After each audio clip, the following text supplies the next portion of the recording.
early one morning, he said, Mom wants to see you. And I said, well, I'll be in a couple of hours to the building. She said, no, Mom wants to see you right away. And so I jump in the car and take off and go down there, walk in the door, and she said, Mom's in the back room. I walk in, and she sat up in the bed, and she said, Dan. She'd always call me Brother Clark. She said, Dan, I'm going to get to go see Jesus. And just went off to sleep. That was it. That's all she wanted to tell me. I've thought about that ever since then, how beautiful life is if we come to that point that it's time to go home, or she thought it was, and she did pass in a few days. But she just wanted to tell me because of the relationship that we'd had, and she called me by my first name, that intimacy. Man, I get to get to Jesus. Wow. That makes it worth the living when we see people with that kind of heart, that kind of attitude. Before we start into class tonight, I'd like to say a couple of things, and then we'll kind of wade right in. As we go through this, this is going to be a little bit different. Not that we're trying to be different, but probably a little bit different than you've ever experienced, or anyway that I've ever tried to teach, or tried to cover. So if you have any question or comment, please bring it out. If it's something you don't want to say here, or a question you have that maybe you're concerned about something, you don't understand something, or don't know why we said something we said, or somebody said something they said, if you'll ask, if you'll make that comment, I will try my very best to see that that comment is appropriately handled, and I'll also try to see that if you have a question, that it's answered, whether it's here in the session, or I might even ask one of the elders or myself to get hold of you. We want everybody to feel like, as we go through this time together, that we're all in this together. No one is more important. No one is less important. We're all brothers and sisters looking to, just as I've just indicated by the lady I was talking about, getting ready to go home throughout eternity. So please keep that in mind. I'd like to start off by kind of about 2 years ago, the congregation selected elders for the nth time that we've done it many times. At this time, you selected 4 individuals that, as I became a part of that, in the first couple of meetings, I thought, how in the world are we going to ever get anything done? We're as different as daylight and dark. We all have different personalities. We're all just kind of different people. You know us all. We are, aren't we? We can't even agree. There's 3 of us ranchers, or mess around with cattle. We can't even agree on what kind of cattle to raise. So we get into big discussions, all the time in our time that we're not discussing what we ought to be discussing, and we get into talking about different cattle, how to feed, and all this kind of stuff. And it's just different as daylight and dark. I say that not to talk about the elders, because we're all, I think, and pat myself on the back, and I'll let the others talk for themselves, but we all try to be good men. We all try very hard to do what's right. And we really want to be the kind of shepherds for the congregation that we believe God wants us to be. But I think as you think about that, how different we are, and why I wanted us to look at this and think about this, as different as we are, that can be one of the greatest blessings in a congregation if we learn to work together, and if we learn to communicate with each other, and we do that in such a way that it actually becomes a model for the congregation, I think.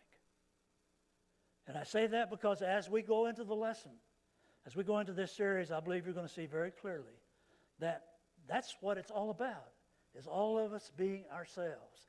All of us being whoever we are, whatever personalities we have, whatever natures we have, whatever extreme likes or dislikes we have, we all can blend together into His family. And I believe that's what the Scriptures teach us very clearly, that we ought to be. So what did we do when we started out with this diverse group? First thing that we did is we sat down and talked about what can we do in the congregation, in the eldership, that will bring all of us together in such a way that we can have the kind of fellowship, A functioning congregation that is growing, that is guided by the Scriptures and led by the Spirit. That's what all of this is about that we're going to be talking about the next several weeks. How can we have a congregation that is that way, that is growing, and is being led by God, being led by the Spirit?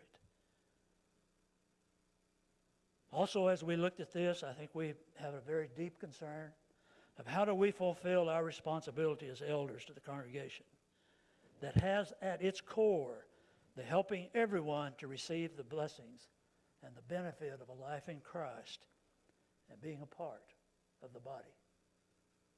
You hear that? Those things are really, really important, we believe. Where everybody, every member, everyone who comes here is receiving the benefit of being in the body of Christ. And we all really start to feel like, I am a part of the body. I'm an integral part. I'm a dependent part.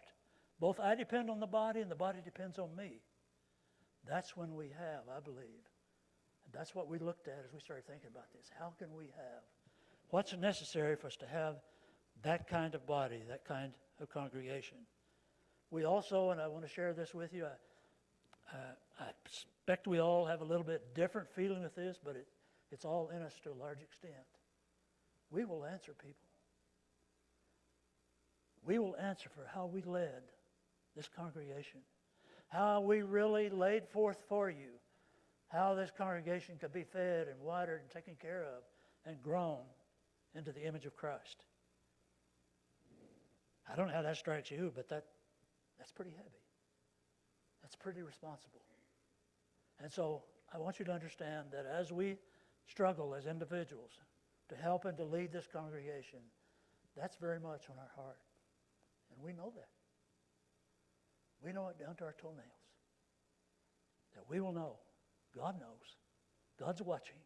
And God's asking us to help this congregation to be what it ought to be. So how do we get started? The first process, as we started out in this, was to start to look at what are we looking for? What does a good congregation look like?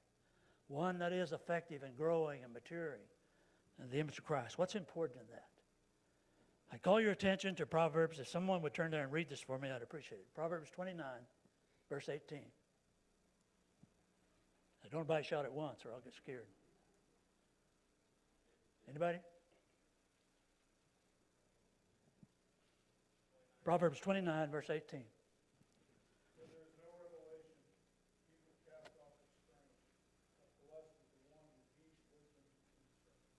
Okay. Where there's no vision, really, is what a lot of the translations say. Where there's no vision, what happens to people? Depending on the translation you use, the one that he read says they cast off restraints. What does that mean? They go everywhere. They're unrestrained. There's everybody doing their thing. Or the older translations say, where there's no vision, the people perish. And that's really true. And so there's where we started, is thinking about and looking at what could be the vision for this congregation that would cause us to be the kind of congregation that we all hope we wanted to be. So as was mentioned by Mike a while ago, we started I don't know, was it a godsend or what, but we started looking for staff at the same time. So we started in, as we started looking at that and looking at how to function. We started out by, and like Mike mentioned, we had a dream box. We asked anybody that wanted to put anything about the kind of staff to look for, the kind of preachers that we'd wanted, and they could put their ideas into that. And we got a lot of ideas. And we tried to weave those and take those seriously as we began that searching for staff. After that, and as a part of that and spinning out of that, as we began working together in the congregation, we began to develop that vision statement, that vision thing that we could look at, that we could say, this is what the congregation is going to be about, or what it is about, and what we believe should be put forth so that we could all look at it and all think about it, and so that we would stay focused in the congregation.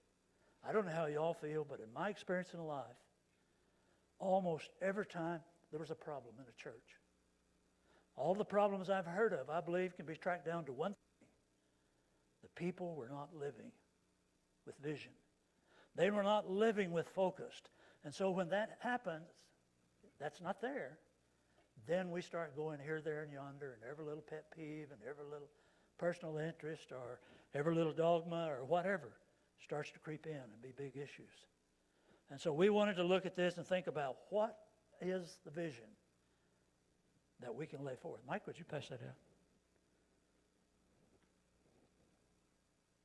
We wrote these up, and you'll have a copy of them. What the class is going to be about as we move forward here is looking at these 4 things from the Scripture and also trying to help us to understand, or these 5 things, help us to understand what this congregation is about. This is more about just being God's church. This is a family, and you'll see this as we move through. This is a body. This is a congregation of God's people. And so these things we think are important, and I'd like to kind of jump through these and look at them so that you can begin to see what our thoughts were. First of all, the first one that you'll see as you get this, that we felt we needed to concentrate on functioning in unity.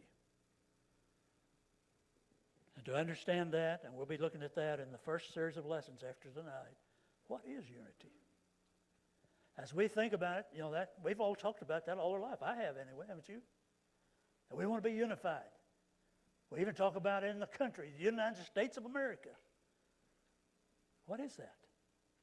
What does it mean? And especially, what does it mean when we say to walk and function in unity?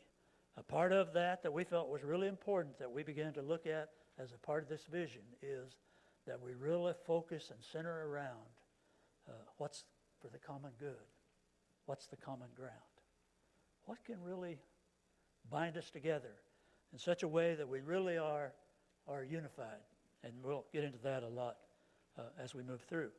Secondly, we felt that we needed to be a congregation that is about being uplifting, encouraging, and challenging, especially in our gatherings. When we get together, that's a very diverse population. It's a very diverse group of people. And so we felt we needed to really focus on, as we have times when we get together, whether it's here in Bible class or here in a fellowship or Sunday morning or whatever, that we focus on having something that is, as much as possible, good for the common ground, for the common goodness of everybody. And there is a place.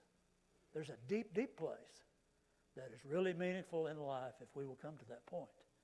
That we can really be unified and we can still be our own individual. We can still have our own likes and dislikes. But the common ground, the common place, the uplifting place, the challenging place, the encouraging place, that's what it ought to be about.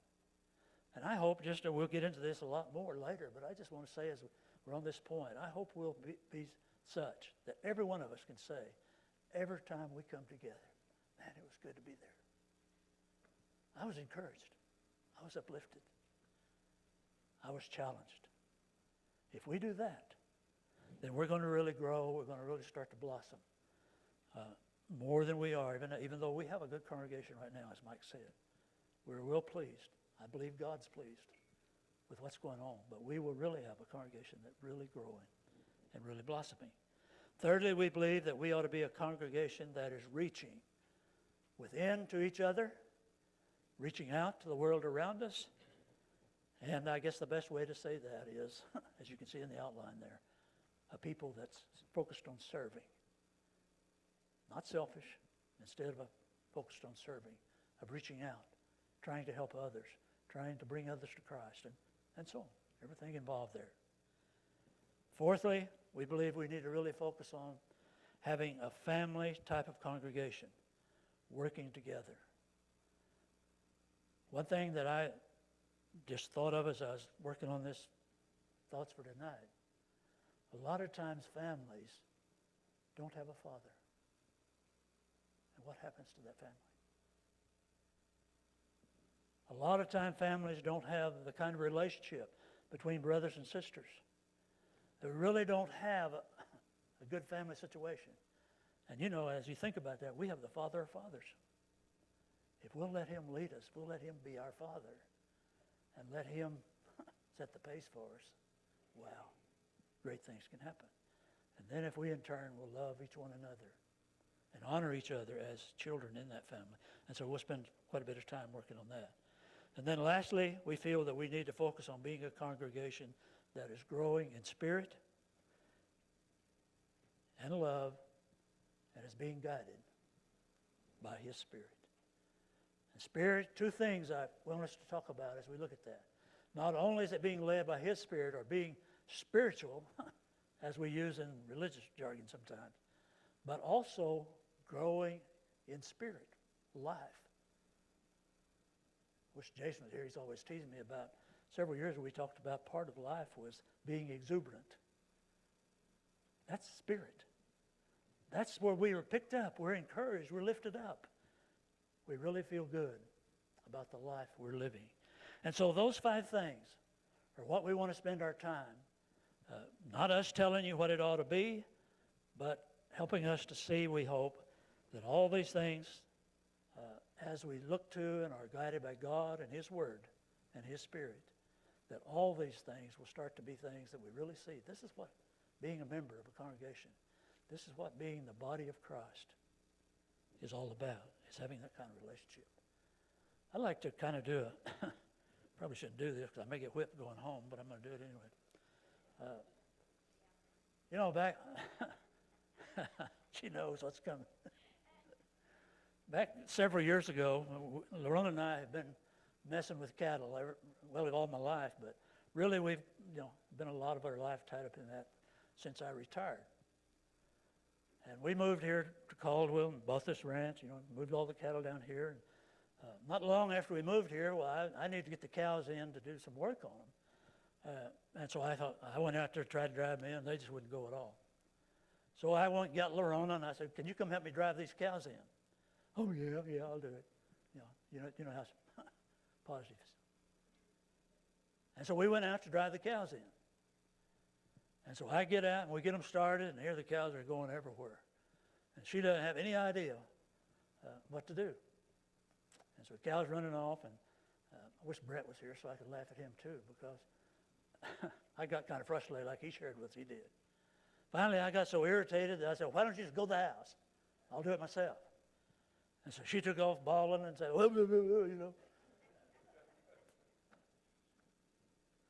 Then I got wiser the next time, because I never got them in. So I thought, ask her to help me again. And so she got better. I gave her a little instruction, and she's getting better. And we got about halfway there, and the cows were going over here, and she was pushing them that way. And I said, what are you doing that for? What? In my nice, sweet way. And she looked at him and said, well, where are we taking them? Like a vision. Like a proper guidance and direction. And so that helped. We went ahead and got them in after a lot of, barking and biting. Then a little bit later, I realized, I really need to tell her what driving cattle is all about and show her. And so we went out there, and I talked about being on the side. We were driving them down a fence, and I'll make the side, and you bring the tail. You bring the drag if you look at Western movies. And so we went out there, and boy, we were just going like everything. Got about halfway to the corral, and all of a sudden, I'm trying to hit a cow. It's running off to the side, on the side, keeping them pushed into the herd. I look back behind me, and all the cows are going between me and her. She was driving right down the fence. She was being dragged. She was right behind them. Another wreck. So after several times, we've learned to do it. She's one of the best helpers I have now. We can put almost anything in the corral. And the neat thing about it, and I think this is true in the brotherhood, that's why I want us to look at this. When we get to the point that we understand each other, we understand what needs to be done in our fellowship, it becomes a joy. I think she even enjoyed it the last time or two. I'm not going to ask her to tell you, but I really think she did. She's really starting, and in fact, she says immediately now, it was like, oh, yeah, sure, I'll help you. Now it's like, sure, I'd love to help you. That's what vision does. That's what proper preparation does. And we hope as we go through this that you can use that maybe as a lesson for us and you can share, I'm sure, many, many experiences you've had like that. Anybody ever got upset like that? Trying to do something, the other person didn't know what to do? I bet we've all been there.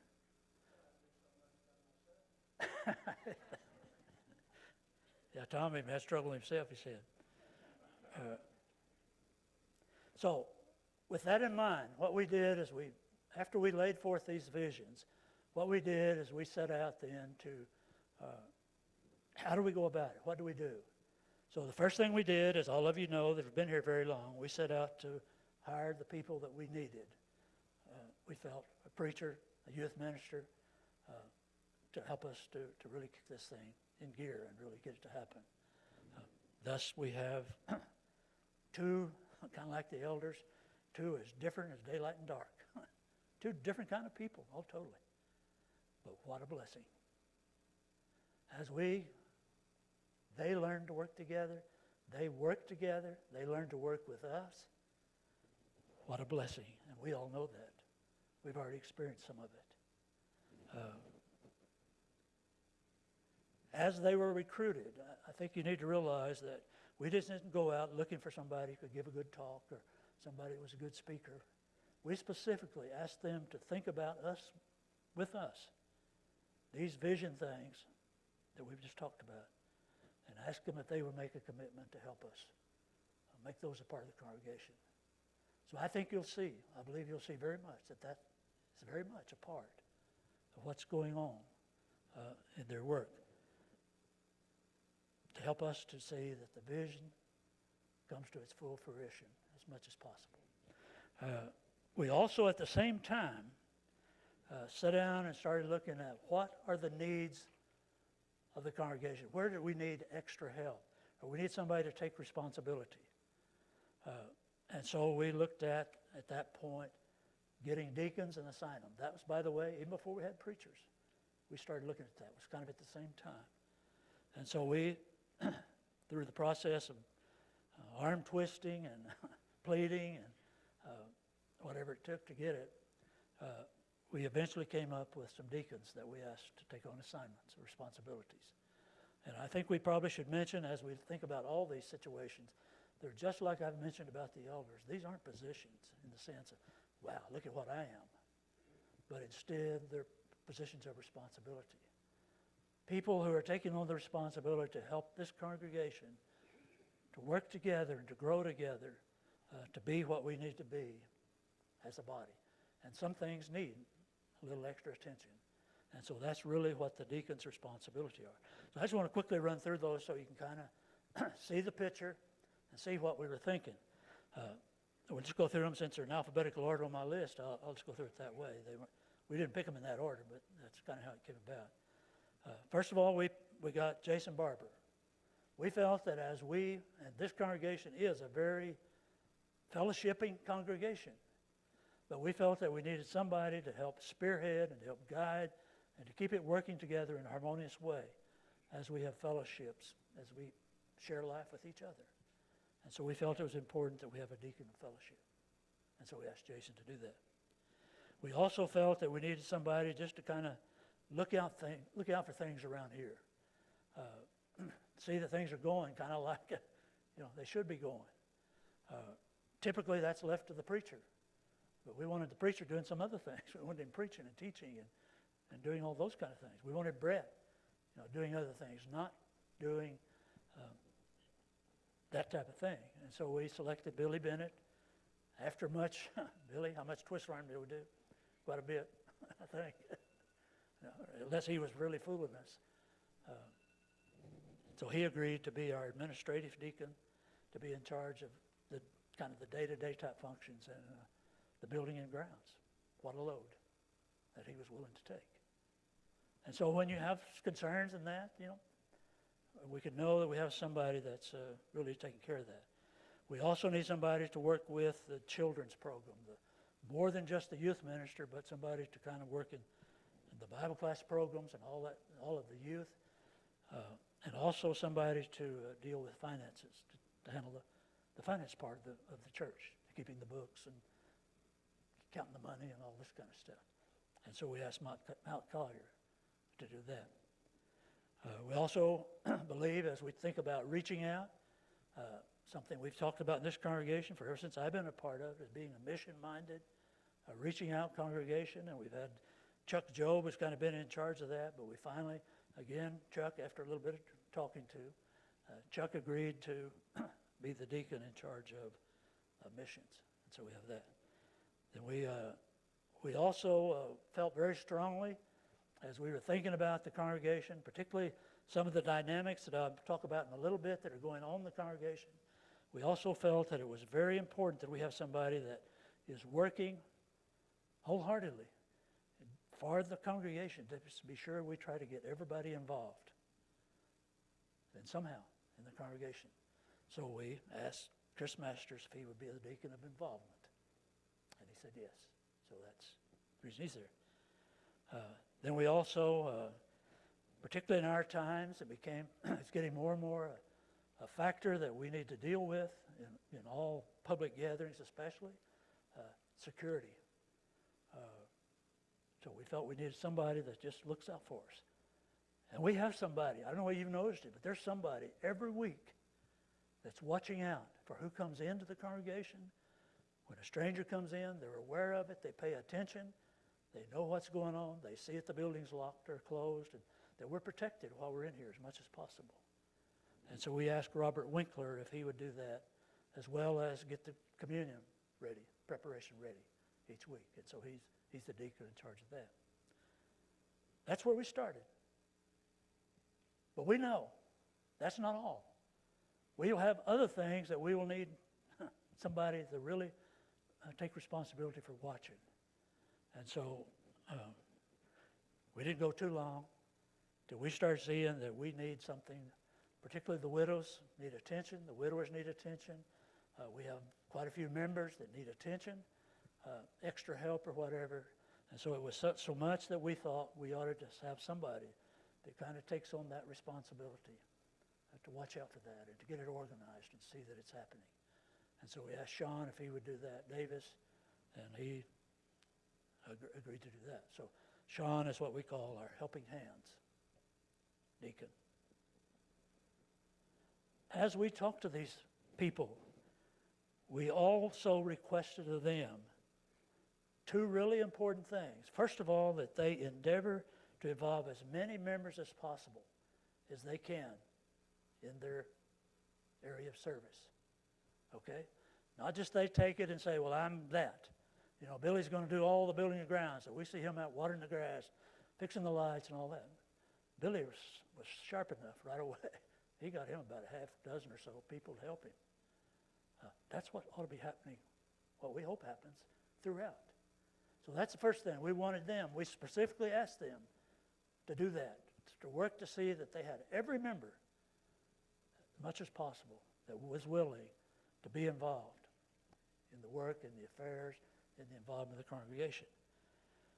But another thing that we felt was really important as we look at this, and it all ties it all together kind of, is that we want all who are willing to be involved in the activities of the congregation, not just coming to worship and going home. But we hope that everybody who's a member of the congregation can really be involved to where they really start to take ownership in the congregation. And when you get involved, that's what you do. It starts to be not just them, not just I'm going to church. You know, I've heard that all my life, haven't you? But instead, I'm a part of what's going on. It's mine. It's my church. It's my family. It's my brothers and sisters. That's a special place. And so we felt that that was really important, very, very important that we get there. And I hope that everybody in here tonight or every member of the congregation will start to think that way. That's our heart. We want everybody to be involved. We want everybody to be so involved that you take ownership in what's going on in this congregation, whether it's being somebody that big name or somebody that picks up the trash or whatever. That just doesn't matter. But find a place to be involved. That was our heart. Now, with all of that in mind, been a lot of water under the bridge there, hadn't there? With all of that in mind, we felt that now it was time to share and to study the need for this vision and the understanding of this vision with the congregation. And so that's why we're doing this now. And so for the next several weeks, that'll be the content of this class. And we don't necessarily think that this vision is the total answer. So if any of you have an idea or have some input that you won't think, hey, maybe something you guys missed, maybe you need to think about this or whatever. Or if you just have a question that you want to ask about it, like I said to start with tonight, ask. Share your thought. We want to be very open. We want to be very follow through. We want to be sure that when you have a concern, you have a question, or you have an idea, that we hear it. Because that's when we really become a family. That's when we really become a... Did you ever try to talk to your dad and he wouldn't listen? Some of you probably never did it, but I did. Sometimes he's just too busy. How did you feel? You want to see what I'm getting at? We ought to have the openness, the freedom, and we want you to feel that way. And if we ever fail to be that way, please let us know. Because we want to be the kind of eldership that really has your heart on our heart in such a way that we try to do what's best for you. Now, why are we thinking about doing this right now? There's several reasons that I want to touch on. First of all, since Tim has now made the commitment and he's with us full time, Brett's with us full time, we have them on the job and they're now fully involved. And so we're kind of hesitating for that to really come to full fruition. We also have the deacons in place, as we talked about.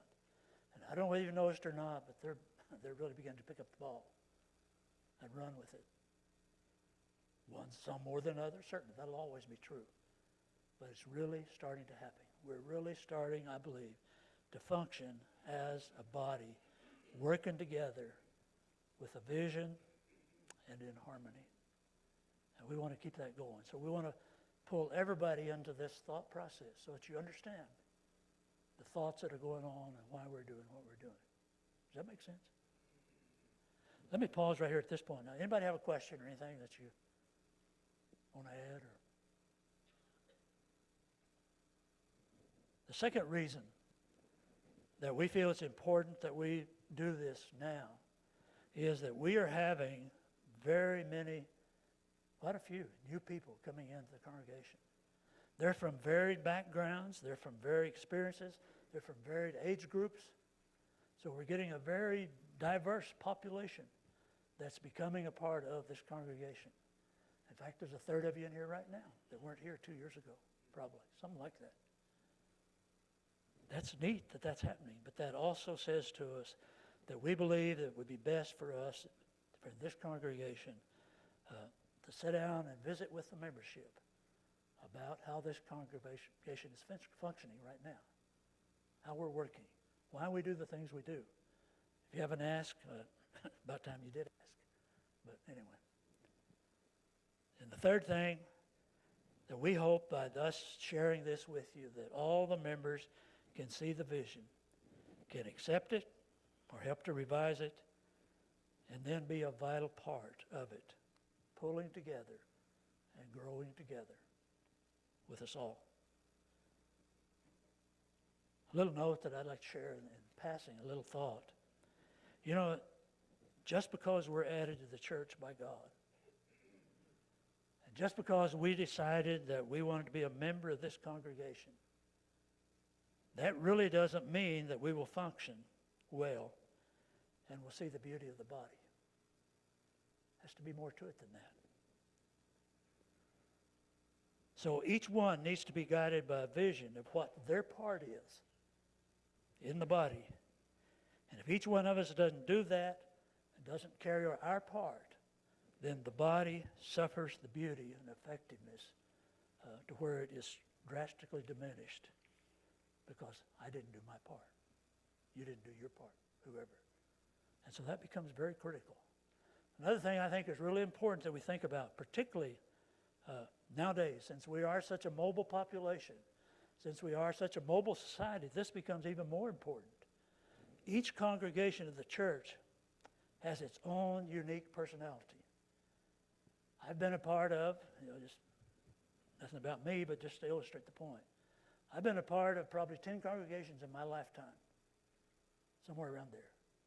This is the most unique congregation that I've been a part of. One thing for sure that we noticed the first day we came, and I'll bet you everyone that's come in lately says, wow, this is the friendliest bunch we ever saw. That's partly why we ended up here. Because that's unique to this congregation. You go to some congregations, it's doors, service is over, and everybody's out the door. We're unique. There's nothing wrong with that. And so I think we need to realize that each congregation has its own unique personality. So as a congregation grows, it is vital that understanding and the guide and vision are present. If we don't, then eventually we start to fragment. We start to divide. And so we hope as we look at these visions that it can be such that it'll bond us together in such a deep way that not the devil himself can pull us apart. That's what we hope for. 4 minutes. Any thought or question? Got a good song that fits that lesson. Common love for each other. Yeah, it does. Really does. We'll probably be singing that before we get through.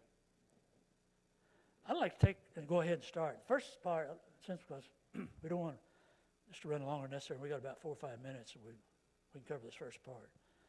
As we look at the first vision thing that we mentioned, functioning in unity, as we begin to look at that, I think we really need to focus on understanding what unity is and walking in it.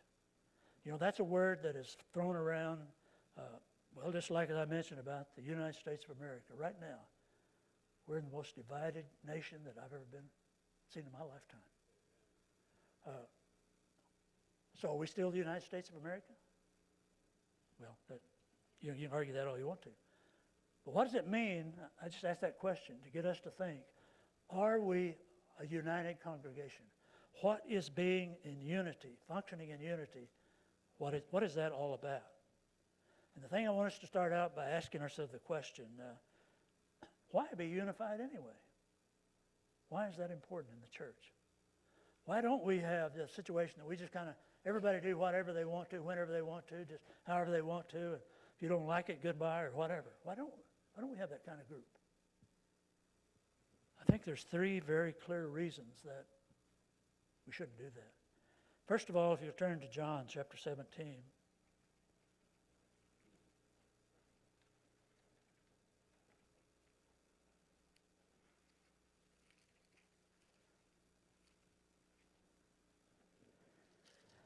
This is Jesus' prayer for the church, really, the latter part of this.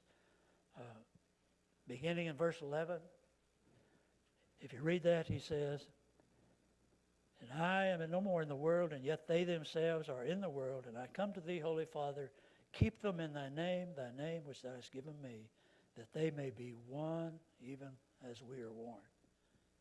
One reason to be unified, the deepest reason, is because that's how, if I understand this, that's how we become a part of being close to God, close to Jesus. If we have our society, our congregation, our little group or whatever, that is not focused on being one with Him and like Him so much that we actually, when we're talking about God, we're talking about Jesus, we also get to the point very quickly. We're talking about us. We're one with Him. That's the first reason. Jesus wants it that way. So much so that as He was nearing death, He was praying to the Father and says, Father, this is what I want. Would you see that they be one with us? If you look on down at verse 20 and 21, I do not ask in behalf of these alone, but those for all who believe, in whom their work, that they may all be the one. Even as thee, Father, and me, and I in thee, that they also may be in us, that the world may believe that thou believe that thou didst send me. Something that jumped out at me as I read this voice. What more than just being in God, being with God, and as we've heard talk in the church many, many times, we're created to be the image of God. But more than that, there's something else happens, according to what he's saying in Jesus' prayer. Did you hear it? What is it?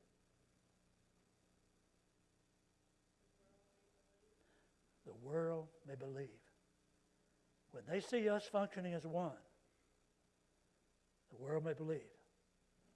I believe, this is my belief, and you can take that and enough money and get you a cup of coffee downtown. But I believe very much that one of the reasons the church is more effective today is because the world does not see us as one. They're not seeing us as unified. And so Christ's prayer becomes very, very relevant. That the world is going to be interested in us. If they see us, another place it says, by the love, they will know us. We sing a song, Barry. The world will know by the love that we have for each other. And so Jesus is saying that the world will believe. Verse 22. I can't read it here. Somewhere in this light. And the glory which thou hast given me, I have given to them, that they may be one, just as we are one. Something else jumps out there in Jesus' prayer. Did you hear that?